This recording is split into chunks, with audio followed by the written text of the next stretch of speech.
समुद्र की लहरों के नीचे आज भी एक रहस्य सोया हुआ है। एक ऐसी नगरी जो कभी सोने से चमकती थी, जहां देवता स्वयं रहते थे, जहां कृष्ण ने राज किया था। लेकिन आज वह नगरी समुद्र के गर्भ में समा चुकी है। उस नगरी का नाम था द्वारका। सवाल सिर्फ इतना नहीं है कि द्वारका डूबी कैसे, सवाल यह भी है कि क्या द्वारका का डूबना एक दुर्घटना थी या यह पहले से लिखा गया एक दिव्य निर्णय था। महाभारत काल में जब मथुरा में कंस का आतंक चरम पर था, तब श्री कृष्ण ने यदुवंश की रक्षा के लिए मथुरा छोड़ने का निर्णय लिया। लगातार हो रहे युद्ध, जरासंध के आक्रमण और निर्दोष नागरिकों की पीड़ा को देखकर कृष्ण जानते थे कि युद्ध मेरा धर्म है, लेकिन प्रजा की रक्षा मेरा कर्तव्य। तभी कृष्ण ने समुद्र देव वरुण से प्रार्थना की। समुद्र देव ने स्वयं प्रकट होकर कहा, हे माधव, समुद्र की भूमि पर जहां चाहो मैं स्वयं पीछे हट जाऊंगा। कृष्ण ने अपने सुदर्शन चक्र से समुद्र को आदेश दिया और समुद्र पीछे हट गया। यहीं बसाई गई एक दिव्य नगरी सोने, चांदी और रत्नों से बनी थी। चौड़ी सड़कों वाली ऊंचे महल, सुंदर उद्यान, हर घर में समृद्धि, न कोई भूखा न कोई दुखी कहा जाता है। द्वारका में धन नहीं, धर्म की प्रधानता थी। यह नगरी केवल राजधानी नहीं थी। श्री कृष्ण द्वारका के राजा नहीं, मार्गदर्शक थे। स्वयं सादा जीवन, लेकिन राज्य समृद्ध निर्णय। द्वारका वासियों से कहा, जो जाना चाहते हैं वे पृथ्वी छोड़ दें। कई लोग द्वारका 3 छोड़ गए, लेकिन बहुत से लोग अपनी समृद्धि और घमंड में वहीं रह गए। जिस नगरी की नींव धर्म पर रखी गई थी, जिसे स्वयं श्री कृष्ण ने बसाया था, वह नगरी एक दिन समुद्र की लहरों के नीचे समा जाएगी। यह किसी ने नहीं सोचा था, लेकिन समय के चक्र में सब कुछ नश्वर है। द्वारका का अंत किसी एक दिन की घटना नहीं था। यह अहंकार, श्राप और नियति का परिणाम था। महाभारत अपने हाथों नष्ट हो गया। कोई बाहरी शत्रु नहीं था। यदुवंश का विनाश यदुवंश ने स्वयं किया। श्री कृष्ण सब कुछ देख रहे थे, लेकिन न सुदर्शन चला, न शंखनाद हुआ। मंदिर, सब कुछ लहरों के नीचे चला गया। यह केवल प्राकृतिक आपदा नहीं थी। कृष्ण लीला समाप्त हो चुकी थी।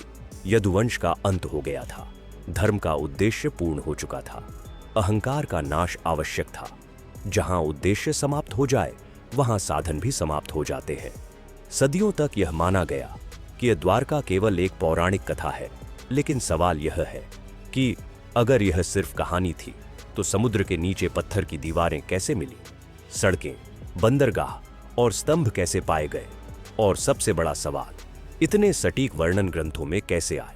आज विज्ञान खुद पूछ रहा है, न क्या द्वारका सच में थी? प्राचीन ग्रंथ क्या कहते हैं?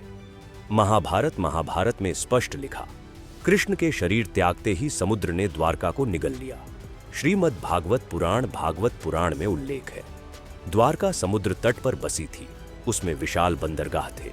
समुद्र द्वारा डूबना लीला समापन का संकेत था। ग्रंथों में द्वारका का वर्णन इतना सटीक है कि आधुनिक शहरों से मेल खाता है। 1930 से 1950 पहली बार भारतीय विद्वानों ने यह प्रश्न उठाया, अगर द्वारका काल्पनिक थी तो उसका स्थान इतना स्पष्ट क्यों है? भारत सरकार के national institute of oceanography NIO ने समुद्र में खोज शुरू की। स्थान गुजरात।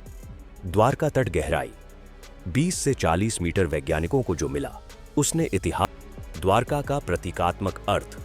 द्वारका का डूबना केवल एक शहर का अंत नहीं था। यह संदेश था, वैभव अस्थायी है, शक्ति से बड़ा धर्म है, अहंकार विनाश लाता है। जहां धर्म समाप्त होता है, वहां सभ्यता भी समाप्त हो जाती है। आज द्वारका समुद्र के नीचे है, लेकिन उसकी कथा जीवित है, उसका संदेश अमर है, और कृष्ण आज भी हमारे कर्मों में जीवित है। द्वारका डूबी नहीं, वह इतिहास बन गई। तो यही थी डूबी हुई द्वारका नगरी की पूरी सच्चाई। एक ऐसा शहर जो सोने से नहीं, धर्म से बना था। श्री कृष्ण चले गए, यदुवंश समाप्त हो गया और द्वारका समुद्र के नीचे समा गई।